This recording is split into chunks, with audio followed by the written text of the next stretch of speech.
Assalamualaikum warahmatullahi wabarakatuh. Apa kabar adik-adik di rumah? Sehat ya? Selamat menjalankan ibadah puasa. Kali ini saya akan berbincang tentang menjadi insan hebat bermartabat. Seperti apa sih insan hebat bermartabat? Dan bagaimana caranya agar kita semua menjadi insan hebat bermartabat? Yuk kita ikuti penjelasan berikut ini. Kalau kita belajar sejarah, Islam itu memiliki pemuda-pemuda hebat, mempunyai generasi-generasi yang luar biasa pada zaman masing-masing.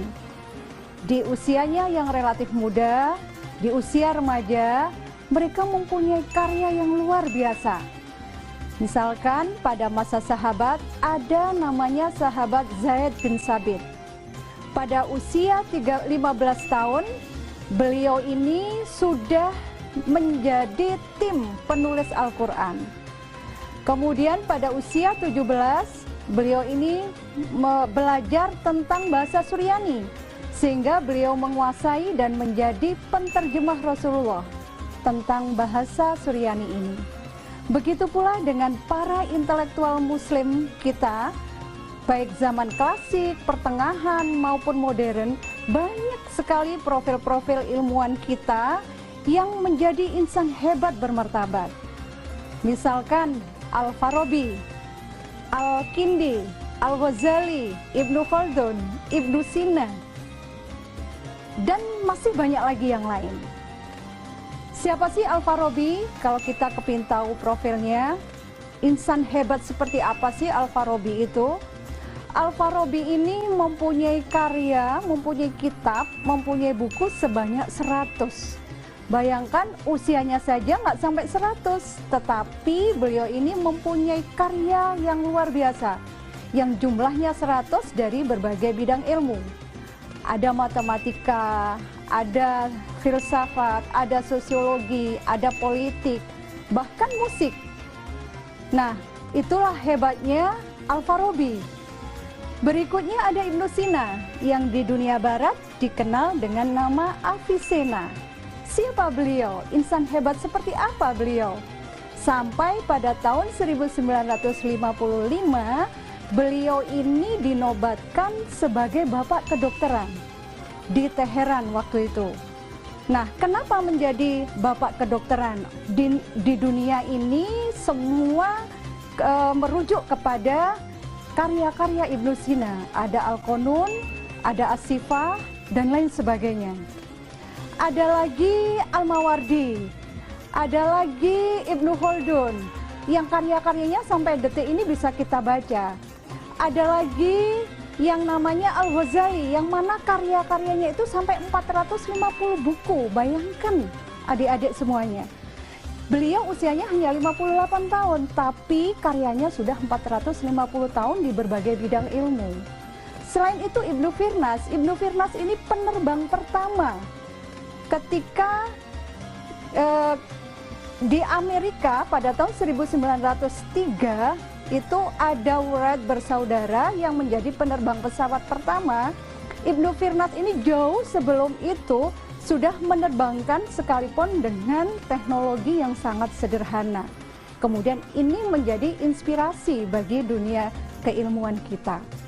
Nah, bagaimana sih mereka bisa menjadi insan hebat?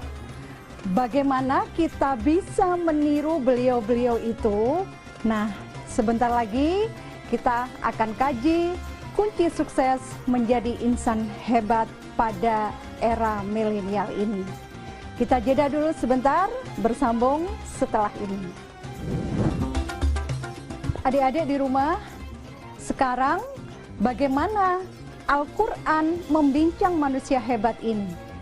Kalau dalam surat Ali Imran 191 disebutkan, alladzina yadhkuruna Allaha qiyaman wa qu'udan wa 'ala junubihim wa yatafakkaruna fi khalqis samawati wal ard rabbana ma khalaqta hadza batila subhanaka faqina 'adzabannar. Artinya, Orang-orang yang selalu mengingat Allah, baik dalam keadaan berdiri, duduk, berbaring, dan selalu memikirkan ciptaan Allah di semesta alam ini. Sambil berkata, wahai Tuhanku, tidak sia-sia apa yang Engkau ciptakan, maka jauhkan kami dari siksa api neraka. Nah, di situ ada kata kunci. Pertama adalah selalu mengingat Allah. Mengingat Allah bukan hanya subhanallah, alhamdulillah, masya Allah, bukan sekedar itu. Tapi mengingat Allah berarti terimplementasi dalam sikap kita sehari-hari, perilaku kita, berakhlak mulia, sangat menghormati sesama yang lain. Dan yang kedua adalah harus selalu berpikir, bereksplorasi, bereksperimen. Nah, itu yang diidealkan oleh Al-Quran, generasi hebat yang disebut dengan generasi ulul albab. Nah, adik-adik, ada kata kunci sebenarnya. Kalau kita belajar taklimul muta'alim, gimana sih supaya mendapatkan ilmu? Kalau kita sudah punya dapat ilmu, tentunya kita bisa mengembangkan ilmu kita, menjadi manusia hebat. Nah, apa resepnya? Dalam taklimul muta'alim tentu sudah hafal semua ya. Pertama, zakaun. Zakaun artinya cerdas. Siapa saja yang bisa cerdas? Apakah yang nggak cerdas? Nggak bisa. Semua kita ini diberi potensi oleh Allah tentang kecerdasan itu. Nah, yang kedua adalah wahirsun. Wahirsun adalah spirit, semangat. Nggak boleh diem, harus terus bereksplorasi, belajar seumur hidup, belajar tiada henti. Yang ketiga adalah wabul ghotun. Wabul ghotun itu apa? Ada finansial. Sekarang beasiswa banyak, saya miskin, saya nggak bisa belajar, nggak ada alasan. Kenapa? Karena beasiswa juga banyak. Nah, tadi ada juga wastibarun. Jadi konsisten. Mulai dari kecil kita punya potensi apa, punya minat apa, terus itu yang kita gali. Artinya ada konsistensi. Nah, berikutnya selain itu adalah wa irsyadu ustazi. Apa itu? Ada guru, ada yang membimbing. Kalau sekarang dalam keadaan social distancing, kita belajar dari rumah. Ada orang tua kita, ada ayah kita, ada ibu kita, ada saudara kita, ada guru kita yang menyapa dari daring. Itu semua dalam rangka wa irsyadu ustadi. Karena itu kalau nggak bisa, kalau ada yang belum paham, bisa kita bertanya kepada mereka. Bahkan aplikasi Ilmupedia pun sekarang banyak, jadi nggak ada kesulitan. Nah, yang terakhir adalah watuluz zaman. Jadi apakah belajar itu harus panjang masanya? Sepanjang mungkin, nggak naik-naik kelas, enggak. Yang dimaksud adalah tidak pernah berhenti belajar.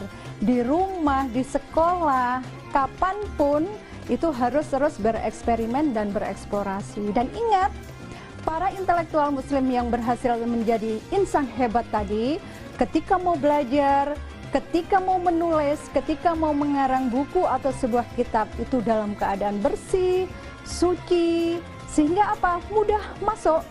Nah, kalau kita belajarnya gimana? Bangun tidur, habis bangun tidur, langsung buka buku. Nah, seharusnya gimana? Cuci tangan, cuci muka, wudhu, dan seterusnya. Kenapa? Agar ilmu bisa segera kita resap dengan baik. Nah, kira-kira itu yang bisa kita kaji kali ini. Semoga adik-adik semuanya di rumah bisa menjadi insan hebat, bermartabat untuk kemajuan Indonesia, negeri kita tercinta ini. Terima kasih. Assalamualaikum warahmatullahi wabarakatuh.